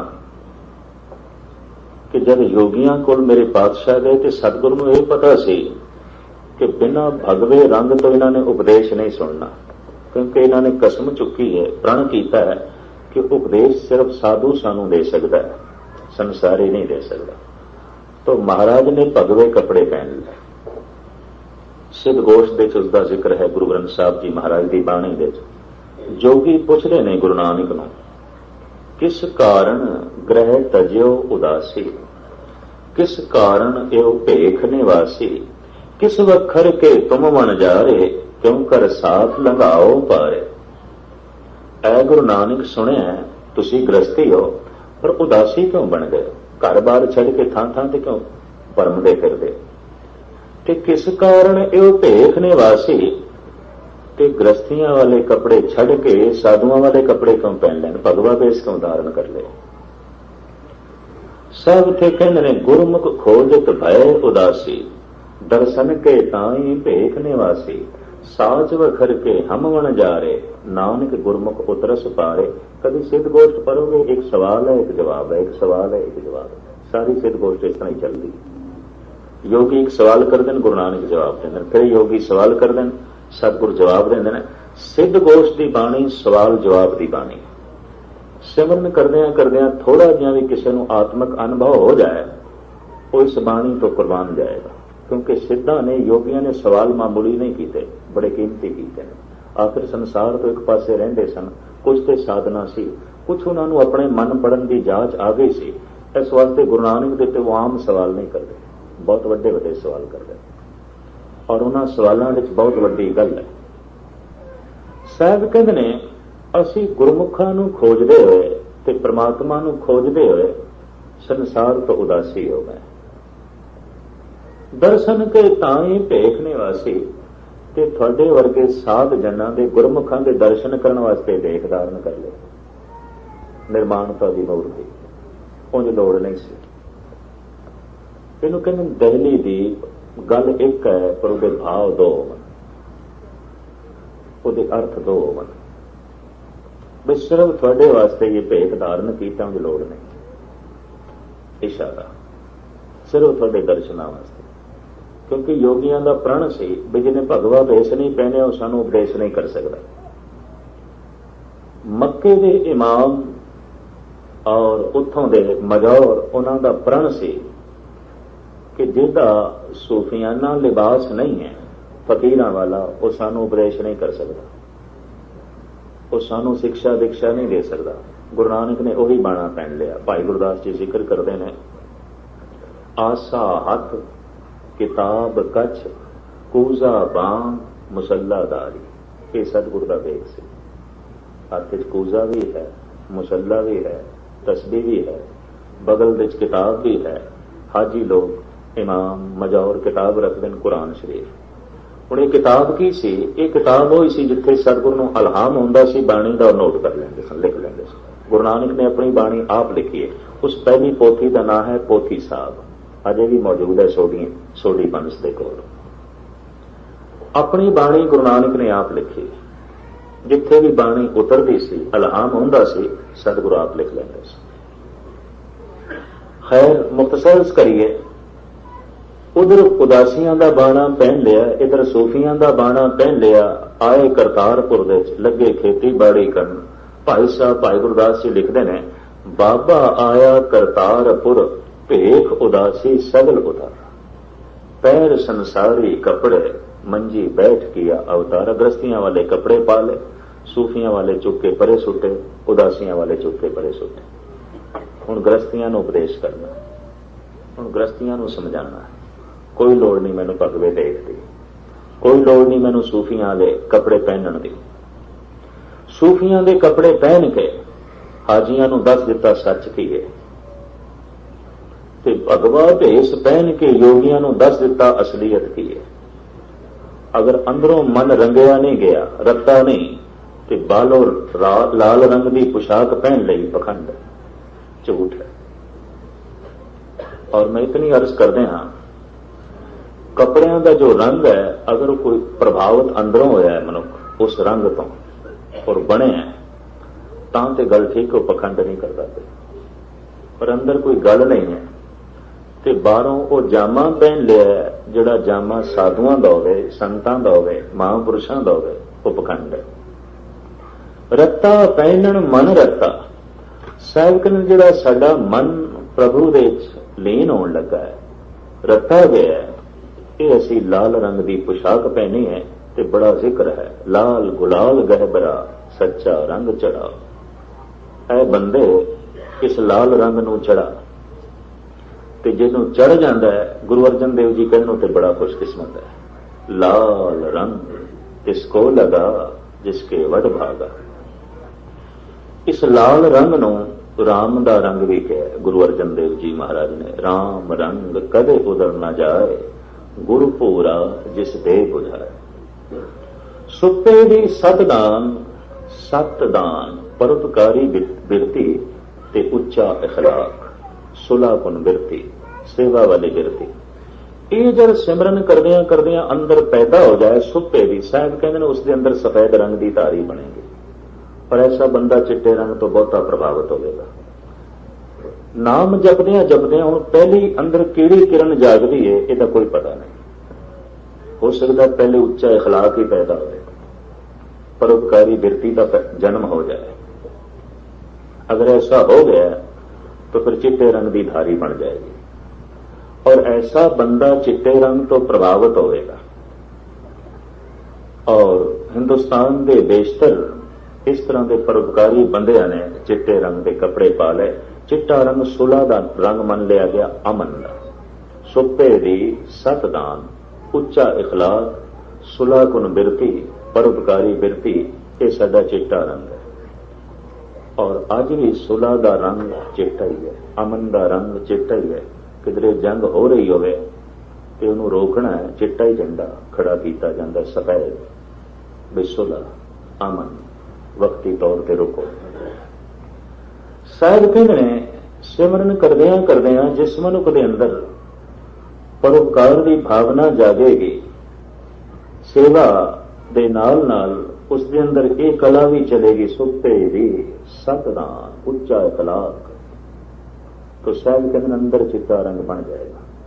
महाराज कहने असी चिट्टे रंग की पोशाक पहनी, नीली सियाई कदा करनी, दो रंगों का अगों इकट्ठा जिक्र किया, नीला रंग ते काला है। कदा करनी कट देना, मार देना। शायद कहते हैं अंदर विकार, और वो जब भयंकर रूप में दिखाई देंदे ने सिमरन करने वाले नूं, तां उन्हां विकारां नूं कट्टण दी अंदर एक बिरती पैदा होंदी है, रोस।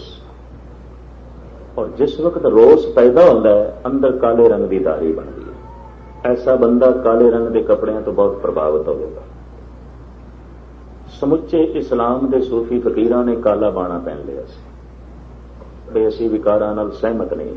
अज भी किधरे प्रोटेस्ट करना है, रोस प्रगट करना है, काला रंग है। अज भी काला रंग मौत का रंग नहीं, जैसे कईयां ने समझ लिया, रोस का रंग रोस है।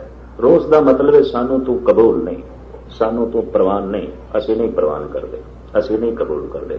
जैसा नियम है, जैसी मर्यादा है, जैसा तू है, जो कुछ तू सानू देना चाहता है, सानू नहीं कबूल, सानू नहीं प्रवान, असी रोस प्रगट करते हैं। तो जब रोस प्रगट करता है मनुख, तो उसके अंदर जिहड़ी धारी बनती है वो लाल जो है काले रंग की, नीली सियाई कदा करनी, कट देना है। गुरु गोबिंद सिंह जी महाराज की फौज के बाणे दो तरह के सन, नीला ते काला, जिस तो बाद निहंग सिंघां ने करीबन ये दो रंग ही कबूल कर लिया। रोस का रंग काला है कि वीर रस का रंग नीला है। सिर्फ रोस है कि वीर रस नहीं, वो झगड़ नहीं सकेगा, वो कट नहीं सकेगा। प्रोटेस्ट किया है, बाकी कोई ताकत कोई नहीं। रोस ते प्रगट किया है बई मैनू तू प्रवान नहीं, पर उन्होंने हटाने की समर्था कोई नहीं, उन्होंने एक पासे करने की समर्था नहीं, पर एक पासे करने की समर्था भी अंदर पैदा हो जाए, जोश भी अंदर पैदा हो जाए, तो फिर जिस रंग की धारी अंदर बनती वो नीला है। नीली सियाई कदा करनी, पैरण पैर दें।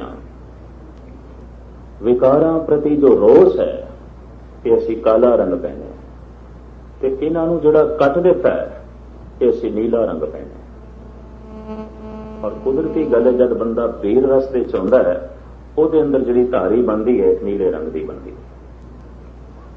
गुरु गोबिंद सिंह जी महाराज की करीबन समुची फौज इसे बाणे से नीले रंग के, रोस दे नाल नाल वीर रस है। निरा ये नहीं कि विखावा करना है रोस, बल्कि अपना हक मंगण की जांच भी है कि जिहड़ा रोक पावे उन्होंने कट देने की जांच भी है। नाम जपना है, क्रोध नहीं जपण देता, लोभ नहीं जपण देता, वासना नहीं जपण देंगी। शायद कहते इन्होंने जो कट दिता है, टुकड़े टुकड़े कर दिता है, असी नीला रंग पहने। विकारां नूं कौन कटेगा? कुछ तो हिम्मत चाहिए, इत्थे जोध महा बल सूर, कुछ तो सूर में सुरमापन चाहिए, कुछ तो हिम्मत चाहिए, कुछ तो जुरत चाहिए कि बाहर जालम नाल कौन टक्कर लवेगा, जिहदे अंदर बेरस है, जिहदे अंदर रोस भी है, जिहड़ा कहे मैं नहीं प्रवान करना, मैं नहीं कबूल करना। जिस वक्त औरंगजेब ने एक हुक्म समुचे भारत नूं सुनाया, और ये हुक्मनामा हर शहर में सुनाया गया भी जिहड़ा हिंदू है वो सिर दे उत्ते पग नहीं रख सकेगा। मुगल रखते सन ते इज्जत की निशानी से। ये उतरी कदों दसम ग्रंथ विच लंबी चौड़ी वार्ता किसी वक्त फिर अर्ज करांगा। और कह दिता कोई भी हिंदू शीश ते कलबे भी नहीं रख सकता, कोई हिंदू गले विच मोतियां दी माला भी नहीं पहन सकता, कोई हिंदू घोड़े की असवारी भी नहीं कर सकता, कोई हिंदू घर के शस्त्र भी नहीं रख सकता, और कोई हिंदू झटका भी नहीं कर सकता। झटका करते सन राजपूत। और 3000 साल तो ये शब्द प्रचलित से। अजय सिंह राख्यो रजी पुत्र नाम, रजी का पुत्र। राजे जन्मेजे की एक गोली सी दासी, उस दासी के कुख तो जन्म होया जिस बच्चे का, उसनों आख्या गया रजी पुत्र। रजी कहने दासी नौकरानी। ਰਜੀ ਪੁੱਤਰ, ਰਜੀ ਪੁੱਤਰ ਤੋਂ ਸ਼ਬਦ ਚੱਲਿਆ ਰਾਜਪੂਤ। ਰਜੀ ਪੁੱਤਰ, ਦਾਸੀ ਦੇ ਪੁੱਤਰ, ਨੌਕਰਾਣੀ ਦੀ ਔਲਾਦ, ਰਜੀ ਪੁੱਤਰ। ਰਜੀ ਦਾ ਜਿਹੜਾ ਪੁੱਤਰ ਸੀ, ਦਾਸੀ ਦਾ ਜਿਹੜਾ ਪੁੱਤਰ ਸੀ, ਰਾਜੇ ਜਨਮੇਜੇ ਨੇ ਉਸ ਦਾ ਨਾਂ ਰੱਖਿਆ ਅਜੈ ਸਿੰਘ। ਉਸ ਦਿਨ ਤੋਂ ਸਿੰਘ ਸ਼ਬਦ ਦੀ ਪ੍ਰਥਾ ਚੱਲੀ, ਗਾਲਬਨ ਅੱਜ ਤੋਂ 2500 ਸਾਲ ਪਹਿਲੇ। ਅਜੈ ਸਿੰਘ ਰਾਖਿਓ ਰਜੀ ਪੁੱਤਰ ਨਾਮ। ਮਹਾਭਾਰਤ ਦੇ ਇਸ ਦਾ ਬੜਾ ਜ਼ਿਕਰ ਹੈ, ਜੋ ਗਾਥਾ ਰਿਸ਼ੀ ਵੇਦ ਵਿਆਸ ਨੇ ਲਿਖੀ ਹੈ। ਔਰੰਗਜ਼ੇਬ ਨੂੰ ਇੱਥੋਂ ਵੀ ਚਿੜ ਹੋ ਗਈ ਵੀ ਕੋਈ ਹਿੰਦੂ ਆਪਣੇ ਨਾਮ ਦੇ ਨਾਲ ਸਿੰਘ ਨਹੀਂ ਜੋੜ ਸਕਦਾ। ਸਿੰਘ ਸ਼ੇਰ ਕਦੇ ਵੀ ਨਹੀਂ, ਔਰ ਕੋਈ ਹਿੰਦੂ ਝਟਕਾ ਨਹੀਂ ਕਰ ਸਕਦਾ, ਸ਼ਸਤਰ ਨਹੀਂ ਰੱਖ ਸਕਦਾ, ਘੋੜੇ ਦੀ ਸਵਾਰੀ ਨਹੀਂ ਕਰ ਸਕੇਗਾ, ਸੀਸ ਤੇ ਕਲਗੀ ਨਹੀਂ ਲਾ ਸਕੇਗਾ, और सिर पे दस्तार भी नहीं बन सकेगा। और कोई हिंदू संस्कृत नहीं पढ़ेगा, फारसी पढ़ेगा, अरबी पढ़ेगा। लगता औरंगजेब की वो दिती हुई जिहड़ी बंदिश सी हिंदुस्तानियों की कई थां ते खून विच रच गई है। एक अरबी मनुख जिथे भी जाए, दो अरबी इकट्ठे हो जान, अरबी च बोल दें, दो चीनी इकट्ठे हो जान, चीनी च बोल दें, दो जर्मन इकट्ठे हो जान, जर्मनी विच बोल दें। साडे देश दे ही दो बंगाली किधरे इकट्ठे हो जान, बंगला विच बोल दें, मराठे इकट्ठे हो जान, मराठी च बोल दें, दो पंजाबी इकट्ठे हो जान, पंजाबी बिल्कुल नहीं बोलते। इत्थों पता चलता है गुलाम ने और गुलामी खून विच रच गई। तेरी कोई अपनी बोली नहीं, वो क्यों नहीं बोलता? जब दुनिया दे बाकी दे मनुख किधरे भी दो इकट्ठे हो जान, एक प्रांत दे, एक मुल्क दे, अपनी बोली च बोल दें, तैनू की हो गया? और ਜਿਹੜੇ लोग कहते हैं प्रॉब्लम है, खाक है प्रॉब्लम। मैं कई मुल्कों में देखा जिथे चीनी ने, उन्होंने अपनी दुकानों के उत्ते ਜਿਹੜੇ साइन बोर्ड भी लिखने अपनी भाषा च लिखे। नहीं पढ़ते तो ना पढ़ो, नहीं दूसरा ग्राहक आंदा तो ना आवे, अपने ते आएंगे। इतना कौमी जज्बा अपनी बोली के उत्ते मर मिटदे। मलेशिया के, थाईलैंड के, सिंगापुर के मैं देखा अपनी बोली, अपनी बोली नाल प्यार, अपनी बोली नाल गल। ये गुलामी की निशानी है, बहुत वड्डी निशानी। और गुलामाना ज़हनियत टपक टपक के कहती है। खैर हुक्म कर दिता, कोई हिंदू भारतीय भाषा नहीं पढ़ सकेगा। एक बंदिश ला दी, कहना जे आ जड़ा हुक्मनामा है एक एक शहर में जिस वक्त सुनाया गया, तो आनंदपुर साहब की चोटी तो गुरु गोबिंद सिंह जी महाराज ने ललकार के एक सदा बुलंद की थी, ऐ औरंगजेब के ओदे ऐ लकारो सुन लो। मैं सीस ते कलगी लावांगा, मेरे सिख भी लाऊंगे। मैं दस्तार बन्नांगा, मेरे सिख भी बन्नेंगे। मैं घोड़े की सवारी करांगा, मेरे सिख भी करेंगे। मैं गले विच मोतियां दी माला पहनांगा, वरना मोतियां दी माला नाल सतगुरु दा की शौक ते कलगी नाल की शौक। सिर्फ औरंगजेब दे हंकार नूं तोड़ना सी, ओदी विचारधारा नूं गलत साबित करना सी। मैं मोतियां दी माला पहनांगा, मेरे सिख भी पहनणगे। मैं झटके की प्रथा नूं जारी करांगा, मेरे सिख शस्त्र भी रखणगे। मैं एक हुक्म भी तेरा मनण नूं तैयार नहीं। और इतिहासकार किसी वक्त मैं थोड़े सामने रखांगा, लाला दौलत राय ने, अला यार खां जोगी ने खुद मन लिया इस गल नूं। ये हुक्मनामा किधरे आनंदपुर से भी जारी हो जाता और आनंदपुर भी इसकी लपेट विच आ जाता, तो हिंदुस्तान का जिहड़ा प्राचीन धर्म है कदों का गंगा च डुब जाता, रहना नहीं सी। इत्थे किसी ने ललकार मारी उन्हां उच्चियां चोटियां नहीं, इन्हां विचों एक भी हुक्म मनण नूं मैं तैयार नहीं।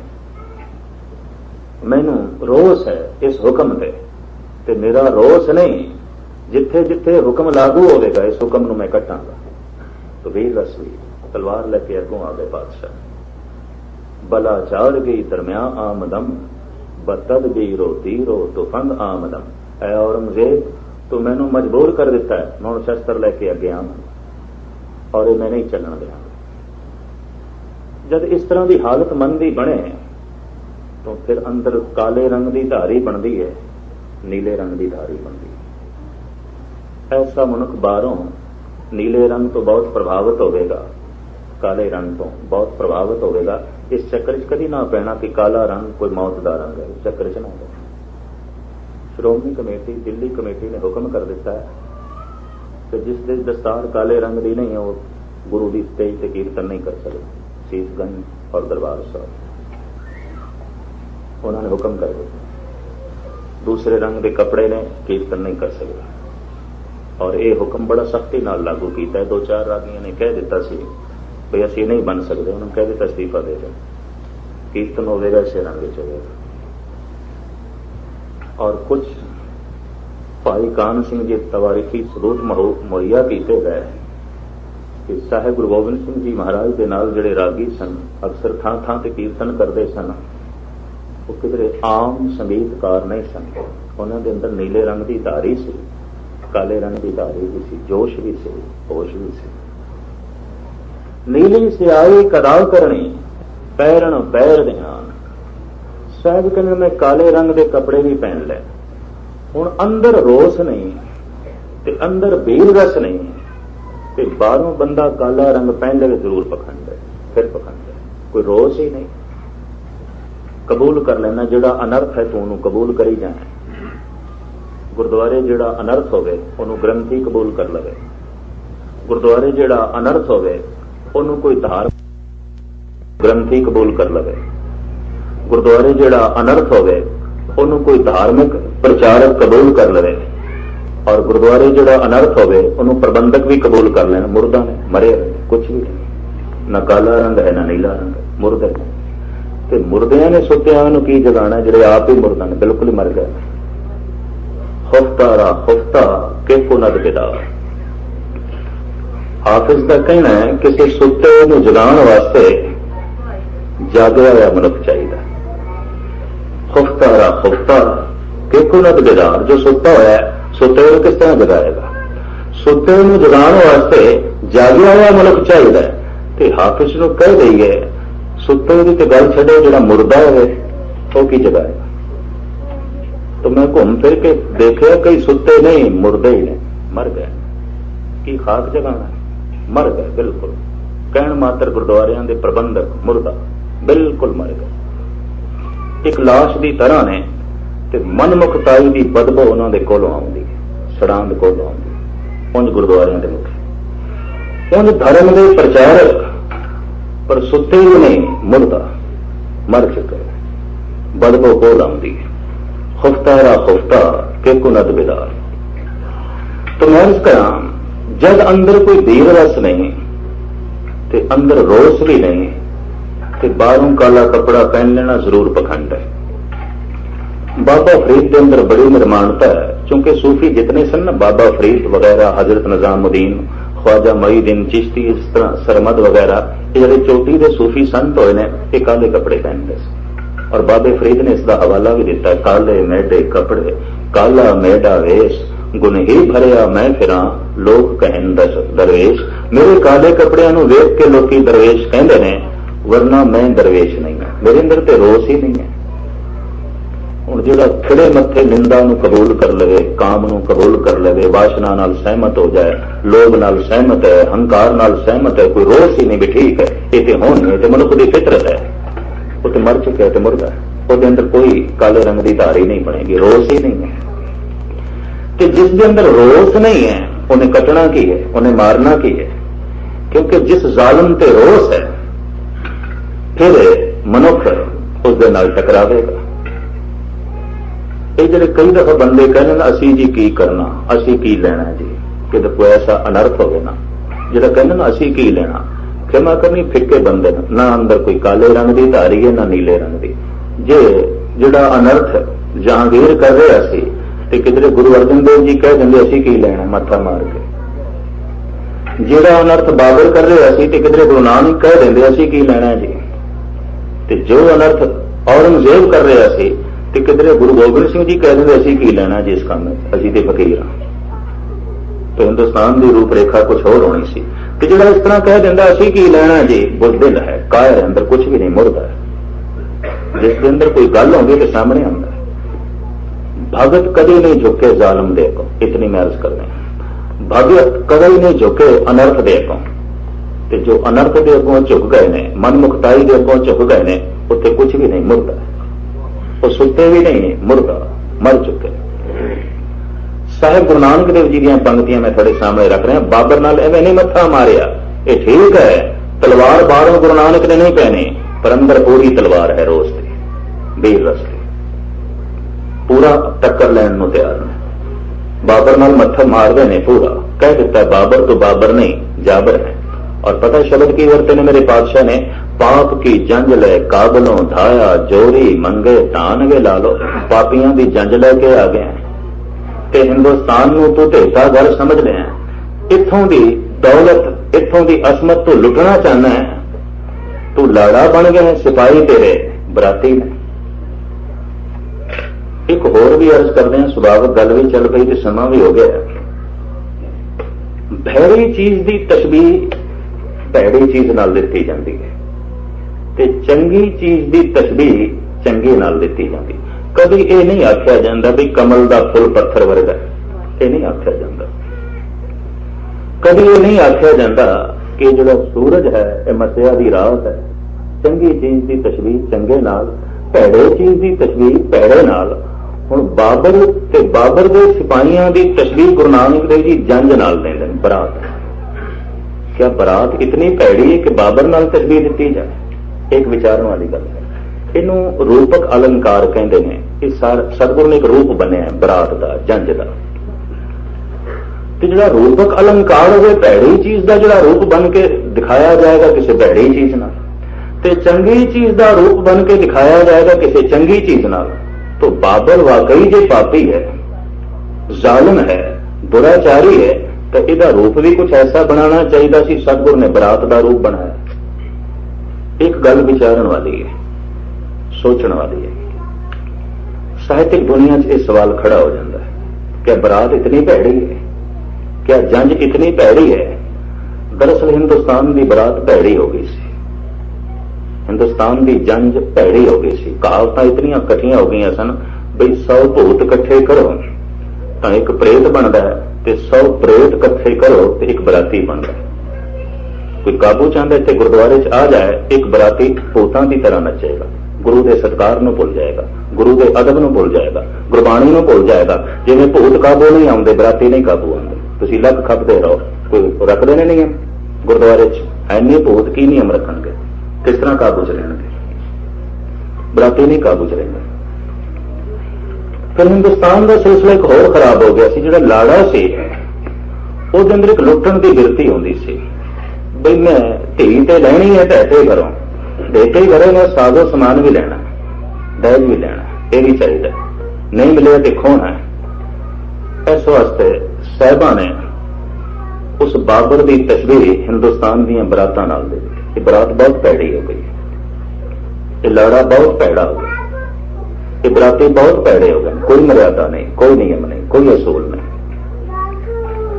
सुभावक गल चेते अज मेरे नाल दरबार साहब के हैड ग्रंथी साहब सन ज्ञानी चेत सिंह जी। असीं एक बरात शामिल होने वास्ते फैजाबाद जाना सी, ते लखनऊ तो यह बरात चल के फैजाबाद जानी, ते बड़े पतवंते घराणियां दी यह बरात, सिख जगत के चंगे चोटी के संत मौजूद सन और उगियां उगियां धार्मिक हस्तियां। जिहड़ा मुखी से इंतजाम कर रहा सी, बसां सन, कारां सन, उस बैठ के सारी बरात जानी सी फैजाबाद। सानू सज्जण कहन लगा, गैनी जी तुसी ते सिंह साहब ते होर जिहड़े तुहाडे नाल साथी ने फलानी कार च बैठ जाओ। सुभावक सिंह साहब उन्हां दा ख्याल हो गया बई इस बस च बैठी है, बड़े गुरमुख बैठे ने, बुजुर्ग बंदे बैठे ने, ते इन्हां नाल बैठ के जांदे। मैं कहा चलो बैठ जांदे। बैठ गए तो जिन्ने बस च बंदे बैठे सन सारियां दे चेहरे फुक हो गए सानू देख के। मैं भावें कल च कहा उन्होंने, मैं कहा सचे बैठण नाल ये सारे खुश नहीं हुए, खैर बस स्टार्ट हुई तो मेरे कन्ना च आवाज पै गई, कंडे कितों आ गए। असी पीने ही सी, पींदे हो जाना सी, कितों बैठ गए। तो मैं सिंह साहब ने कहा उतरो, आप कार च जावांगे। असी तो इन्हों गुरमुख समझते सी कि पाप की जंज ले काबल उठाया, जोरी मंगे दान वे ला लो। ये तो सारे बाबर ते बाबर दे सिपाही ने, गुरमुख वाली कोई गल नहीं। देवते घर में किसी हद तक इस ढंग के नाल इस्तेमाल करना जिवें हिंदुस्तान में इस्तेमाल किया सी बाबर ने, तो सतगुरां ने इत्थे लाड़े नूं बाबर नाल तशबीह दे दी है। वह भी होश आवाश गवाई बैठा, उन्होंने की होश है भी मैं सतगुरु की हजूरी च किवें बैठना है, किवें जाना है, कख नहीं समझ। बाबर की तरह आंकड़े हो जाना है हिंदुस्तान की तरह। तो उस लाड़े नाल जिहड़े साथी आए ने, बराती आए ने, वह भी इंज जिवें बाबर दे नाल सिपाही आए ने। कख नहीं, गुरु की मर्यादा का अदब कुछ भी नहीं। और अक्सर किधरे बरातां दे दास नूं बुला लेंदे ने, बई सिक्ख्या दिओ, ते नाल इह भी कह दिंदे ने मुंडा ते कुड़ी पढ़े लिखे ने, बहुत समा ना लेना, थोड़े जिहा वक्त लाना। मैं कि खाक पढ़े लिखे ने, मत्था टेकण की जाच नहीं, गुरबाणी का कोई बोध नहीं। अगर 100 किताबां पढ़िया ने तो गुरु नानक का एक कहना, मूर्खां सिर मूर्ख है जे मन्ने ना ही ना। ये तो महामूर्ख बैठे ने, कौन सियाणे बैठे। दिल में थोड़े चोट लगेगी, पर कमा कमी अक्सर बराती ते लाड़े बाबर ते बाबर दे सिपाहियां के दर्शन आउंदे ने, और कुछ नहीं। क्योंकि जिहड़ा ये माहौल गुरुद्वारियां दा बना देंदे ने, जिथे कथा कीर्तन नाल थोड़ी जी गल पवित्रता की छांदी है, सारी वाइब्रेशन खराब कर देंगे। गलत बोल के, गलत करके, कितना थोड़ा जिहा पाठ करके, जप करके, तप करके, थोड़ी जिहा पवित्र लहरां बनिया, एक बरात आई, सारे खराब हो गए, सब कुछ अनर्थ हो गया। पाप की जंज ले काबलों धाया, जोरी मंगे दान वे ला लो। गुरु नानक की जरूरत देखो, ऐ बाबर तू बाबर नहीं जाबर है। हिंदुस्तान में तू तेता घर समझे, लुटन वास्ते आया, और ये तेरे नाल जेड़े सिपाही ने ये बराती बन के आए। और जिस वक्त साहिबां नूं ये हुक्म किया बाबर ने, मेरे बच्चे वास्ते अरदास कर, दुआ कर, शायद आपने इतिहास पढ़ा, हुमायूं बीमार सी कई दिन का, तबीबा ने जवाब दे दिता सी कि तबीब कहते सन कोई ब्रह्म ज्ञानी अरदास करे, कोई खुदा नाल जुड़े हुआ दुआ करे तो शायद गल बन जाए। आंकड़े हो बाबर ने हुक्म कर दिता, जितने साधु ने आले दुआले सब पकड़ लिया। उन्होंने कहने लगा लो दुआ करो, बेचारे डरदे, कई हथकड़ियां लगी उनके दुआ पे करते सन, हथकड़ियां, ना अंदर काला रंग ना अंदर नीला रंग। यकीन जानो गुस्ताखी माफ, अनर्थ भरी गल की अगर कोई अरदास कर रहे हो, समझ लो हाथों च हथकड़ियां लगियां और कुछ हथकड़ियां ने, और की उत्थे दुआ करी जाते सन। कई साहिब गुरु नानक की वारी आई, साहिब कहने लगे बाबर इस तरह अरदास नहीं होती, इस तरह दुआ नहीं होती, ये तो दिलों निकले, तो दिलों ते तू ठेस पहुंचाइए, दिलों चो सराग निकल सकता है, दिलों चो दर्द दुआ निकल सकती है, दुआ किस तरह निकलेगी, ऐसी नहीं करनी। साहिब गुरु नानक ने जेल च पा दिता, दुआ करो। सतगुरु कहने लगे तू गल नहीं समझिया ही नहीं, दुआ इस तरह नहीं होती। चक्की अगों रख दी, रब्बी करिश्मे वेख के, मौजे वेख के बाबर कदमां ते आके टिके। और खिमा करने इस तरह का मत्था हिंदुस्तान के बादशाह नाल ओही मार सकता है जिसके गीत ने नीली सियाही कदा करनी, पैर न पैर दे आन, कट देना जालिम नूं ते विकारां नूं। असीं काले रंग की पोशाक पहनी है, नीले रंग की पोशाक पहनी है। साडे अंदर रोष भी है, साडे अंदर जोश भी है, मुर्दा नहीं आ, मरे हुए नहीं आ। इस जोश ते होश नूं गुरु नानक लैके चलदे ने, इसे जोश नूं लैके चलदे ने। गुरु अर्जन देव जी जब जहांगीर ने कह दिता 2 लाख मोहरां जुर्माने के रूप में दे दो, इस्लाम संबंधी जितने शब्द ने गुरु ग्रंथ साहब विच ये कट दो, कि जो कुछ तुसी खुसरो दे नाल कीता है वो शब्द वापस ले लो, जिहड़ी दुआ की उस वास्ते, तो असीं तुहानूं बख्श देंगे। साहब कहने लगे नहीं, मेरे को जिहड़ा धन है वो तेरे खजाने भरन वास्ते नहीं, धर्म के प्रचार वास्ते। इस्लाम संबंधी जिहड़े शब्द गुरु ग्रंथ साहब विच ने वो तेरे हुक्म नाल नहीं कटे जा सकते। ये सब इलाही ऐलान है, परमात्मा तो आए ने। ईश्वर तो आए हैं कि खुसरो वास्ते अगर साडे दिल चों कोई अरदास निकली है वो इंज है कि साडे घर दे कोई वैरी आवे, मित्र आवे, कोई आवे, सब नूं लंगर छकाया जाता, सब नूं विश्राम वास्ते थां दित्ती जांदी। ये गुरु नानक दा घर है। असीं उस घर नूं और उसकी परंपरा नूं मुख रख के उसकी सेवा की। साडे घर ठहरे, साडे कोल ठहरे, ਉਹਦੇ वास्ते जो कुछ शब्द कहने नहीं वापस ले जा सकते। अंदर रोष ना होवे ते अंदर जोश ना होवे, ये बचन जहांगीर नूं कहे जा सकते सन। अंदर रोष ते जोश ना होवे ते गुरु गोबिंद सिंह जी महाराज मत्था मार सकते हैं औरंगजेब नाल। तुसीं जफरनामा पढ़ोगे तो दंग रह जाओगे। साहब ते साफ कहन कि अगर सद कुरान दा पूरी कसम मरा एतबार न यक जर्रा दम। ऐ औरंगजेब, तू दिखाण मात्र हथ दे कुरान रखदा है ते पढ़दा है, दुनिया के सामने नमाजी बनने की कोशिश करदा है, पर तू हजार कसमां भी कुरान दियां खाए, मैं भरोसा करने वाला नहीं, तू फरेबी मुसलमान है, मुसलमान नहीं, झूठा है, फरेबी।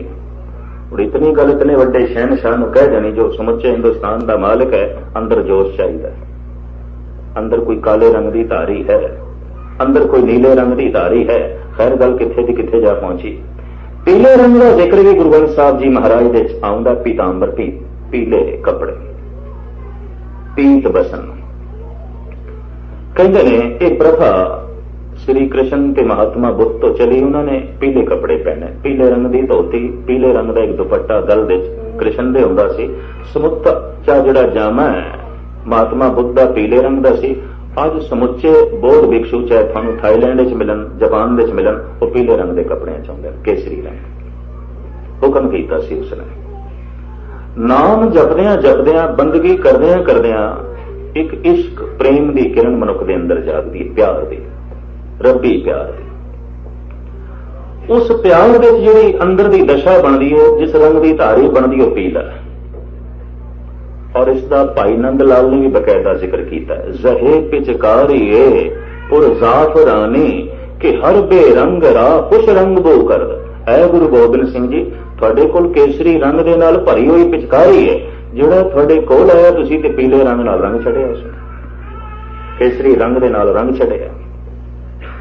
तुसीं तैन पिलपन कर छड़ी चारों पासे, केसरी रंग ही केसरी रंग कर छड़िया। जहे पिचकारिए पुर जाफरानी, जाफरान केसर, परशियन दे जिसनूं जाफरान कहते सैफरन,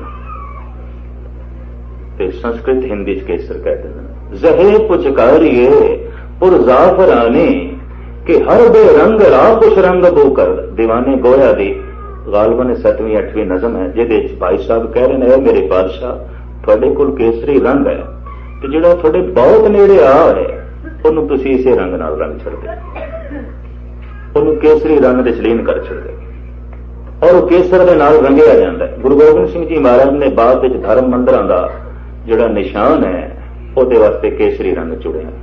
ये रंग है प्यार दा, इश्क दा, मुहब्बत दा, स्नेह दा। इस केसरी रंग का मतलब है ये मंदिर प्यार का मंदिर है।